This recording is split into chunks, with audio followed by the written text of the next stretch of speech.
दिन की जो ये बैठक थी, ये 19 प्रदेशों के प्रतिनिधियों की बैठक थी।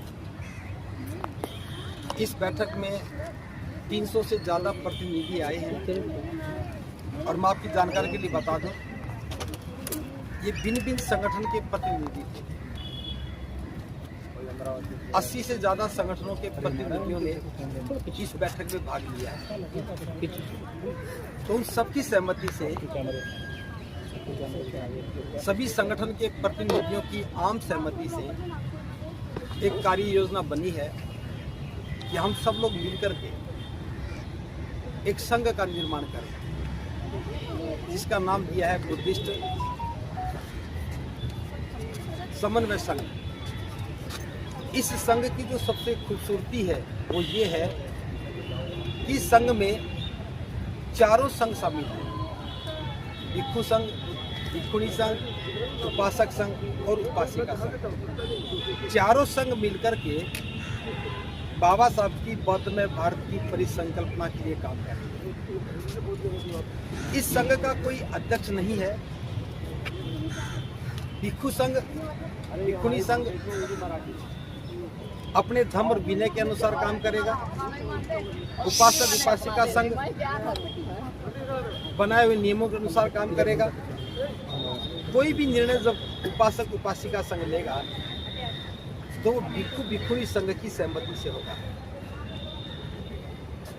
जब कभी बैठक होगी तो जिस जिसको जिम्मेदारी दी जाएगी वो विशेष लोग ही उस कार्यक्रम का नेतृत्व करेंगे और उस जिम्मेदारी के साथ काम करेंगे। बाकी सभी लोग अलग अलग विषय पर अपनी अपनी जिम्मेदारी निभाते रहेंगे। चलो ये पूरी तरह लोकतांत्रिक प्रक्रिया के तहत काम किया गया है। भिक्षु संघ का भी कोई संघ नायक नहीं होगा। जब कभी भिक्षु भिक्षुणी संघ की बैठक होगी तो धर्म और विनय के अनुसार जो सबसे वरिष्ठ है उसको उस समय के लिए संघ नायक की भूमिका में काम करने के लिए अनुरोध किया जाएगा और बैठक खत्म होने के बाद सभी अपने स्थान पर चले जाएंगे। तो ये जो प्रयास है 68 वर्ष के बाद, बाबा साहब की दीक्षा के 68 वर्ष के बाद इतने बड़े पैमाने पर यह पहला प्रयास है जब चारों परिषद मिलकर के, चारों संघ मिलकर के एक दिशा में काम करने का निर्णय लिया है। और सबसे खूबसूरती की बात ये भी है, ये सारे फैसले सर्वसम्मति से हुए हैं। किसी विषय में कोई किसी की असहमति नहीं बनी, किसी विषय में किसी का कोई बहुत बड़ा मतभेद नहीं था। विषय रखा, अपनी बातें रखी और आम सहमति के साथ एक प्रस्ताव पास हो गया। तो मैं कह सकता हूँ आज का दिन बहुत महत्वपूर्ण है। घंटे बिनाचार्य जी जेल में हैं, उन लोगों उनके रिहाई के लिए, उन्हें छुड़ाने के लिए, जमानत के लिए आप लोग क्या कर रहे हैं? इस मीटिंग में कुछ चर्चा हुई क्या इस पर? मीटिंग में चर्चा ही नहीं हुई बल्कि कार्य योजना बनी। आज 4 बिंदुओं पर विशेष रूप से चर्चा करने निर्णय हुए हैं। पहला निर्णय ये है, बनते बिनाचार्य जो इस समय गया की जेल में बंद हैं, सबसे पहले उनको बाहर निकालने का प्रयास किया जाएगा। और इसके लिए एडवोकेट भानु प्रताप जो सुप्रीम कोर्ट के वकील हैं और इस बुद्धिस्ट समन्वय संघ के वो लीगल एडवाइजर टीम के मेंबर हैं, उनके नेतृत्व में सुप्रीम कोर्ट के एक वकीलों का दल वहाँ जाएगा और पूरी प्रक्रिया को अपने हाथ में लेकर के काम करेगा। तो ये प्राथमिकता के आधार पर निर्णय लिया गया है। दूसरा निर्णय ये हुआ कि जो बोध गया मुक्ति आंदोलन है वो किसी भी सूरत में कमजोर नहीं पड़ना चाहिए। उसको तेज गति से चलाने के लिए हर प्रदेश में काम की योजना बनाई है। मैं एक ही जगह की योजना बता रहा हूँ। जुलाई के महीने में बहुत बड़ा वहाँ एक विशाल सम्मेलन किया जाएगा जिसमें पूरे बिहार की जनता की भागीदारी होगी और इस कार्यक्रम की जिम्मेदारी बिहार प्रदेश के लोगों को ही सौंप दी गई है। अलग अलग क्षेत्र में काम करने वाले बिहार के सभी प्रतिनिधियों को जिम्मेदारी दी गई है और मुझे उम्मीद है पहली बार बिहार का एक कार्यक्रम होगा जिसमें बिहार की ही जनता की भागीदारी होगी और निश्चित रूप से ये प्रयास बिहार सरकार को बाध्य करेगा हमारी बात को सुनने का। बनते जी, जो कमेटी बनी है समन्वय समिति, ये राष्ट्रीय स्तर पे ही जो फैसले पारित करेगी या स्टेट, जिला या विधानसभा में भी आएगी? देखिए, अभी शुरुआत है, तो शुरुआत हमने राष्ट्र से की है। जहाँ जहाँ के प्रतिनिधि हमारे पास आए, मैं नहीं कह सकता कि पूरे देश के प्रतिनिधि हैं। जैसे महाराष्ट्र से 5-4 जिलों के लोग होंगे, 7 के होंगे, तो वहाँ के लोग फिर प्रदेश स्तर पे भी काम करेंगे। प्रदेश स्तर में जो जिला में जाएंगे तो आगे भी जाएंगे। हर प्रदेश में गांव लेवल तक जाने की योजना है, लेकिन इस पर अभी बात करना जल्दबाजी है। बनते जी, क्या आकाश लामा जी क्यों नहीं आए? क्या आप लोगों ने उन्हें निमंत्रण नहीं दिया था इधर आने के लिए? क्या कारण रहा? उन्होंने तो खुद इसकी घोषणा की थी। हाँ, आपका प्रश्न भी है, उत्तर भी आपने दे दिया। हमने तो उनकी घोषणा पर अमल किया है। 13 मई को बोध गया में जो बैठक हुई थी, उसमें जो घोषणा हुई थी कि दिल्ली में 5 तारीख को जंतर मंतर पर प्रदर्शन किया जाएगा पीटीआई को निरस्त करने के लिए, और जहां गवर्नर ने पूजा की है बौद्ध विहार में आकर के, उसके विरुद्ध एक प्रस्ताव पास किया जाएगा, सरकार को आगाह किया जाएगा ये घिनौनी हरकत की है। तो वो काम की घोषणा हुई। साथ में ये भी था कि 6, 7 और 8 तारीख को 3 दिन के लिए एक बैठक होगी, जिसमें राष्ट्रीय लेवल पर एक कमेटी बनाई जाएगी, कोऑर्डिनेशन कमेटी बनाई जाएगी।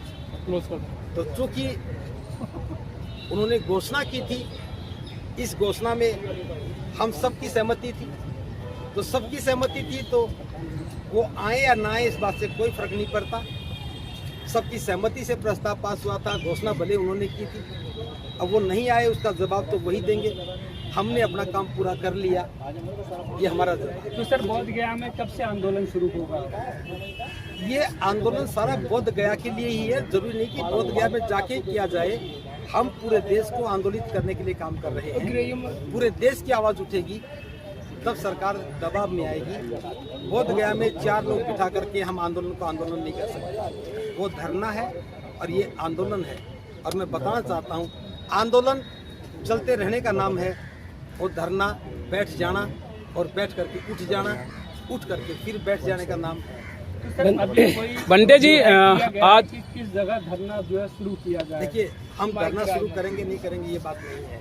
हम इस देश के प्रत्येक प्रदेश की राजधानी में बड़े कार्यक्रम करेंगे, प्रत्येक जिले में छोटे कार्यक्रम करेंगे, जन जागरण का अभियान शुरू करेंगे, और लाखों लोगों के साथ हम एक एक व्यक्ति को बताएंगे कि महाबोधि महाविहार बौद्धों का है, इन्हें मिलना चाहिए। और मैं आपको बता दूं, पहला कार्यक्रम पटना में होगा जुलाई के महीने में। हम इंतज़ार कर रहे हैं, तारीख पता लग जाए कि वहाँ का विधानसभा सत्र कब शुरू होगा, उसी को देख करके हम ये घोषणा करेंगे।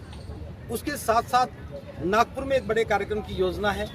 बनते विनयचार्य के जेल से बाहर आते ही नागपुर के कार्यक्रम की तारीख हम तय कर देंगे, और उसके बाद अगस्त के महीने में दिल्ली के ताल कटोरा स्टेडियम में एक बहुत बड़ा कार्यक्रम किया जाएगा। और ये सारे कार्यक्रम महाबोधि महाविहार की मुक्ति के लिए किए जाएंगे। इसके साथ साथ समय के साथ साथ जो भी योजना बनेगी हम उस पर फिर दोबारा कभी चर्चा कर लेंगे। फिलहाल ये मुद्दे हैं। और एक मुद्दा ये भी है कि जो पार्लियामेंट परिसर में बाबा साहब की मूर्ति लगी थी, जिसको हटा दिया गया था, उसको पुनः वहीं पर लगवाने के लिए इस आंदोलन को और तेज किया जाएगा। ये भी प्राथमिकता के आधार पर निर्णय लिया गया। बंटे, एक लंबे समय आपने बोध गया मुक्ति आंदोलन वहाँ पर रहकर समर्थन किया था। वर्तमान में जो नेतृत्व करता है धरना स्थल के, उन पर सवाल या निशान कुछ उठ रहे हैं, बहुत सारे सवाल उनके ऊपर उठ रहे हैं। क्या कहना है उस पर आपका? सवाल बताऊं या पर सवाल उठे तो जवाब वही देंगे जी?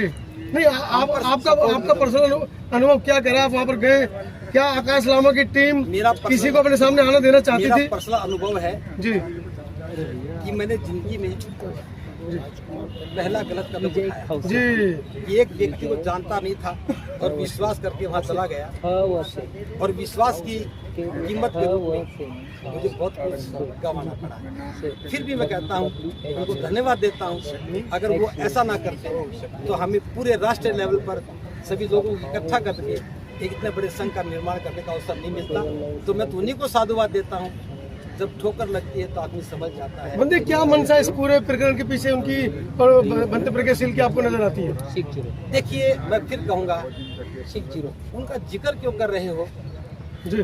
जिनका कोई अस्तित्व नहीं है। जी नहीं, समाज को तो बताना पड़ेगा बनते जी। वो आप करोड़ों रुपए समाज ने दिया आप है। बताइए, मेरे से सब ये पूछे बनते जी आप क्या करेंगे? बंटी आप जी बताइए, आप क्या करेंगे, बताइए। बुद्धिस्ट समन्वय संघ भी है, अभी आंदोलन छेड़ेगा, और ऑल इंडिया बुद्धिस्ट फोरम उनका भी आंदोलन चालू है। ऐसे में दो जगह पर यदि आंदोलन जाएंगे तो समाज में क्या मैसेज जाएगा?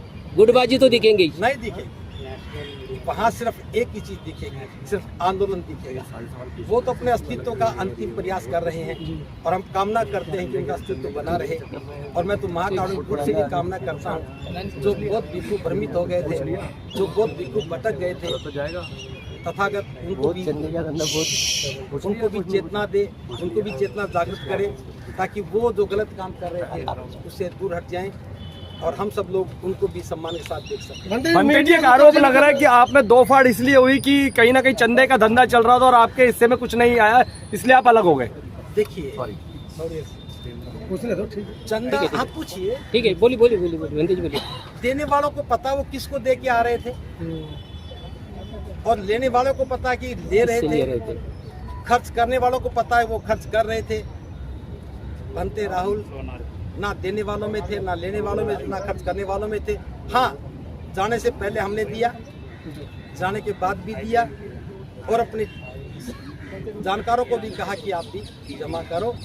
जहाँ तक बात ये है, मेरा तो छोड़िए, उस धरने पर बैठने वाला एक भी व्यक्ति ऐसा नहीं होगा जिसने कभी पैसा लेकर के खर्च किया।